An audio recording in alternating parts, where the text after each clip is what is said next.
God, my face is so oily right now from this new foundation I'm trying out. I feel like a buttered monkey.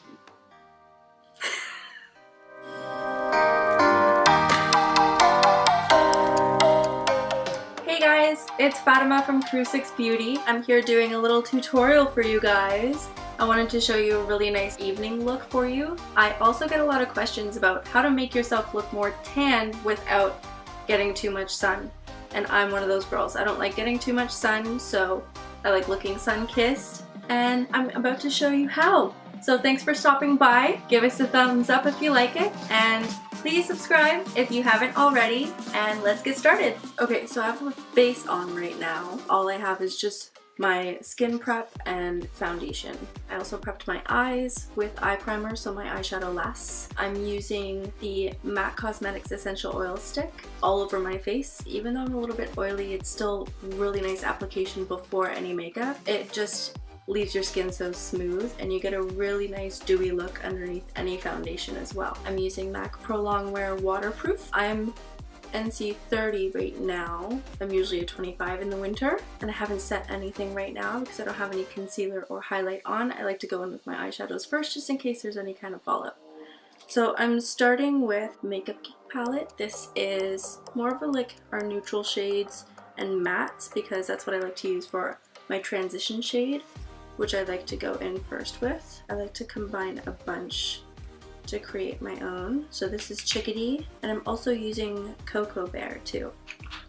So I'm going to start with that just in my crease. I'm going to swipe it all over. And you can use any kind of fluffy brush with this. MAC 217 is very popular. I'm using a Morphe brush. Any tool that you're comfortable with will work as long as it's fluffier, because that way you use less product too. And it moves it a lot quicker for you, as you can see. Now I like to slowly move up while I'm swiping. I like to take a little bit further outside the eye, because I have really round eyes. As you can see, I like to create more length to them. I find that doing that with the transition shade looks a lot more natural than just the eyeshadow that you pop on top. It'll be too overwhelming. You want to add a lot of warmth to the skin, especially if you don't like tanning too much, because God, it's like destroying our skin these days. You can always fake it with makeup. And even around the eyes, if there's warmth, we're gonna contour as well. All of it helps to create the illusion that you're a lot more sun-kissed than you might be. Now I'm still using Makeup Geek. We're gonna add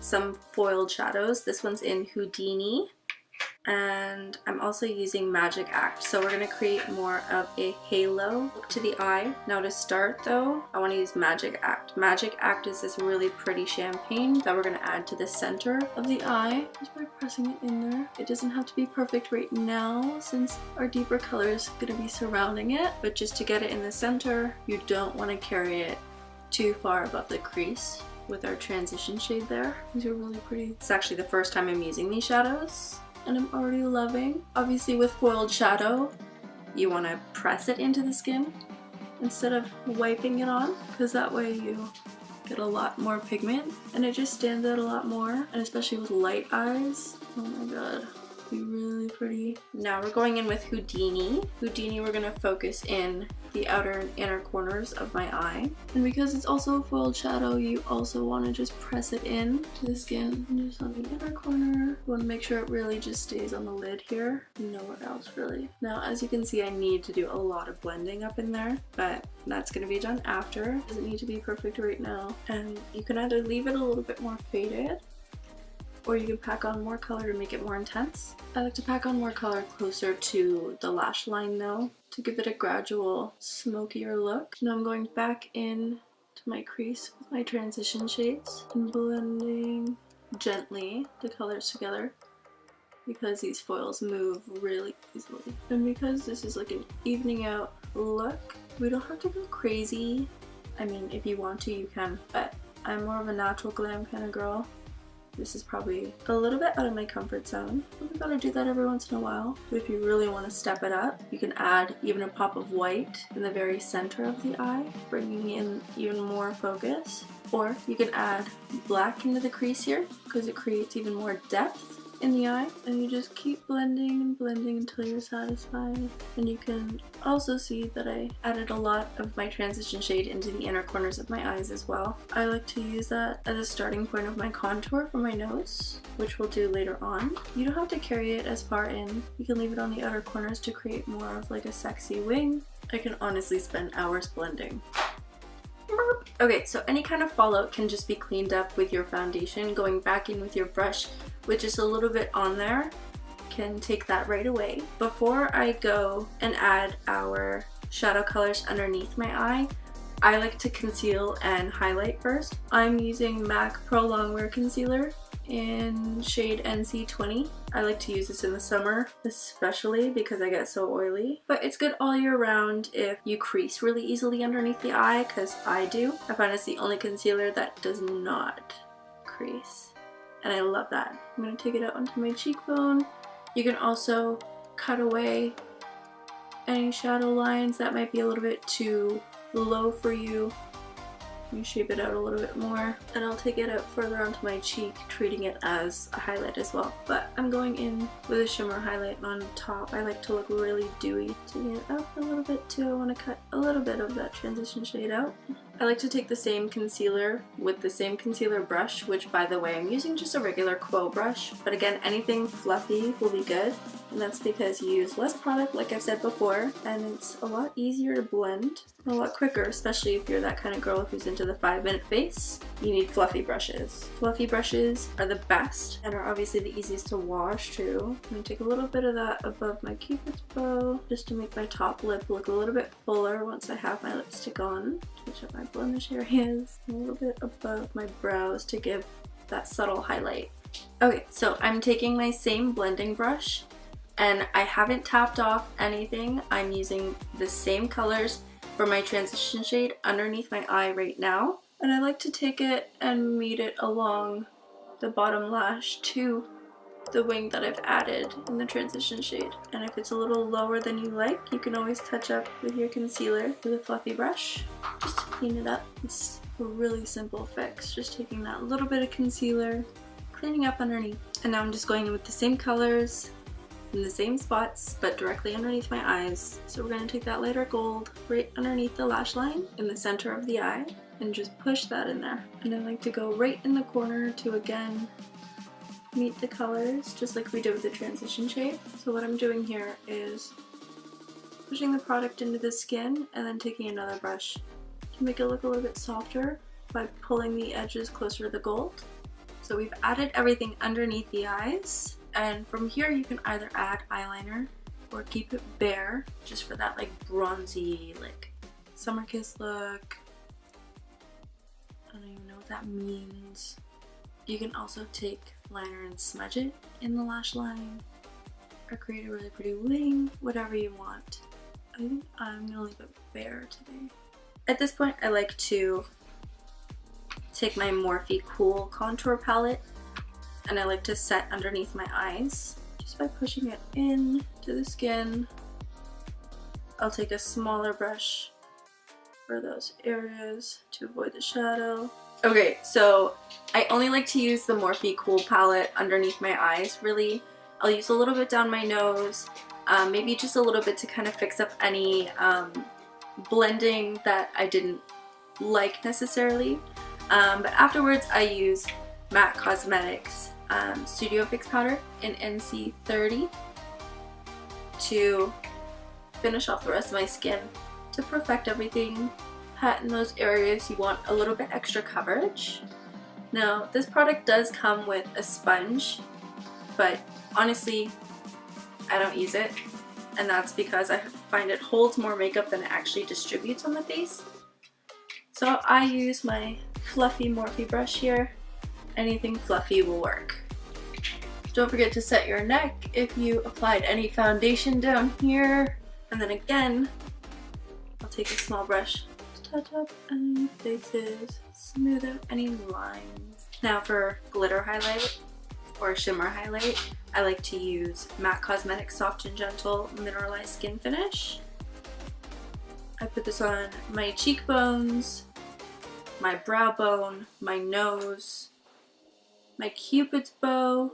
Let's be generous. I like really dewy skin, so putting all that dewiness back in here is really nice. And I'm using a fluffy Morphe brush.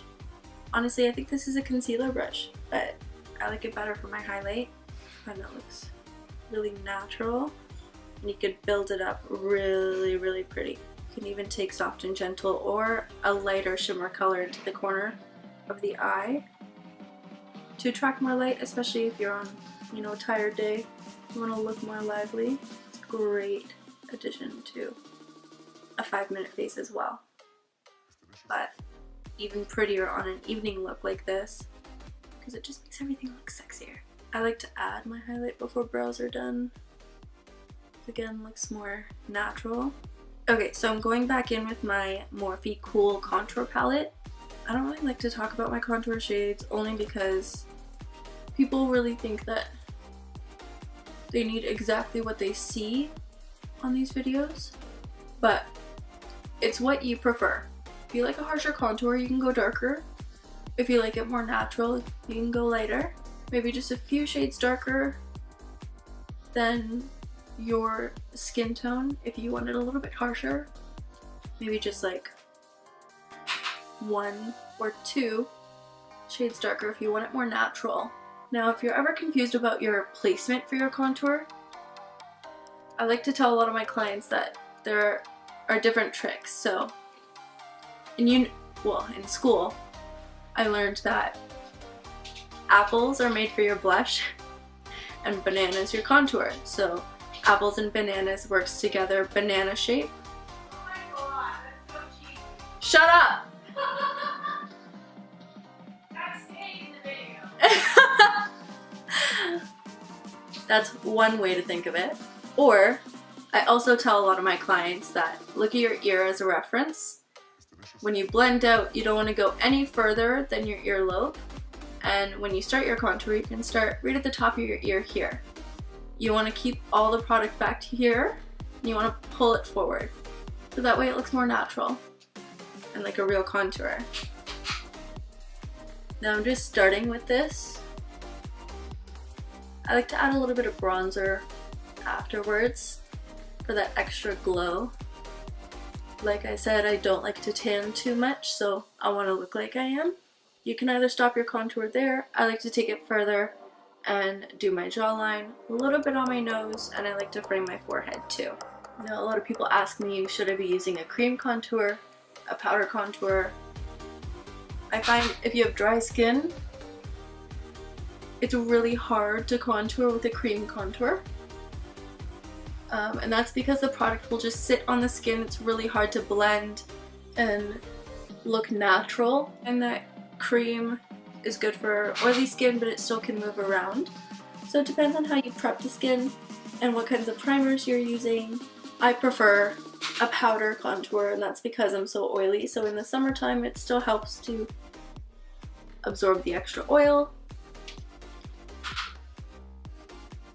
And I just like to focus the product around the sides of my face. I'll take the excess into my forehead to keep it really close to the hairline so that it looks natural. I'm going to take a small fluffy brush and use it for my nose. I like to even contour the sides of my nostrils just a little bit. As you can see, I started from the bottom, and that's taking the product up. A lot of people wonder why I do this, but it does make you look a little bit more pouty. Just adding that little shadow underneath the bottom lip. Now I take it one extra step and use MAC Cosmetics Refined Golden Bronzer just along the back of my cheekbone there. It's a bit more sun-kissed.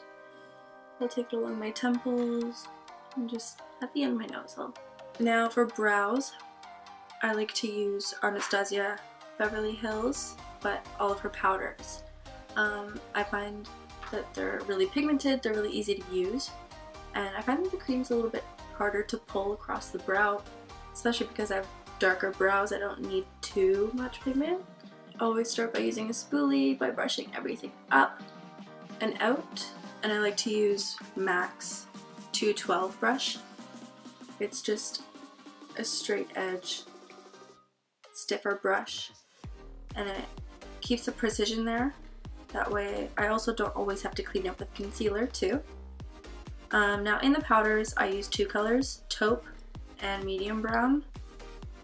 They're very, very different, but I just like that gradual gradient in my brow, and the taupe is really appropriate because I have so much golden in my hair, and I could really just get away with medium brown, but since I have the palette, I'll use both. So I like to start at the bottom of the brow and just pull it along until I get about the middle of the body of the brow. So I like to frame it with the taupe. I also like to continuously brush it through so that it looks more natural. And you get that really nice gradual. And now I like to go with my medium brown and add it in the arches and ends of my brows. Especially with an evening look, you want your brows to stand out a little bit more since we have so much on the eye. Let's see what's going on here. I got blue balls on my head. Hi. Okay, so brows are done, but I like to go an extra step and set them. You can either use hairspray and a spoolie. I'm using MAC's Clear Brow Set. It also helps with training your brows if you find that your hairs don't stay in a certain spot. Then this will definitely keep it there for you. I like to even put this in my brows before bed without any product in there because it's clear and it just helps keep them in place. For lashes, I like to use MAC's Extended Play. This is really good for anybody who has small lashes or straight lashes. It helps get right to the root of the lash because the brush is so small, and it helps pull them up and out. What I also like about this is that you can add another layer even when it's dry and you won't get that clumpiness. So it's buildable, it's really pretty. It's the best for lower lashes. If you Yeah, want, it's like, really good for lower big lashes. baby doll lashes that aren't spidery. Yeah. And if you're ever concerned with like transfer underneath your eye, and I have really long lower lashes too, so this doesn't do that to me. Other waterproof ones do it to me, but that one does not. I noticed that too. This isn't a waterproof mascara, but I find it works a lot better than most It's waterproof. Water resistant, they say. But not proof. Yeah, it's water resistant, but I like to really define my lower lashes because I oftentimes have extensions in, so I like to match the drama. I definitely need a fill. Amy likes to call me Patchy, Mickey, or Patches. We're really great to each other. Oh my god, I love this mascara. For lips, I like to go matte. I find it lasts a lot longer. But to prep, you always want to wear a really good lip balm, which I did prep with, but now I have foundation all over my lips. But I like to really massage it into my mouth so it doesn't just sit on top and make my lipstick move around. I'm starting with MAC's Nice and Spicy Pro Longwear Lip Pencil. And that's because I like to overdraw my lips. I also like to fill my entire lip in with it because it makes my lipstick last longer too. And if you're ever wondering how to overdraw your lips without it looking too intense, you just want to follow just outside your lip line and keep that natural shape to your lip as well.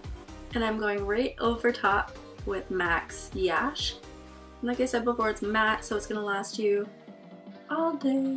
Alright, thanks so much for watching, guys. If you have any special requests as to what you'd like to see, or if you want to see more of me specifically, give us a shout. Again, give us a thumbs up if you like this video, and if you haven't subscribed already, please do if you like us, and we'll see you soon.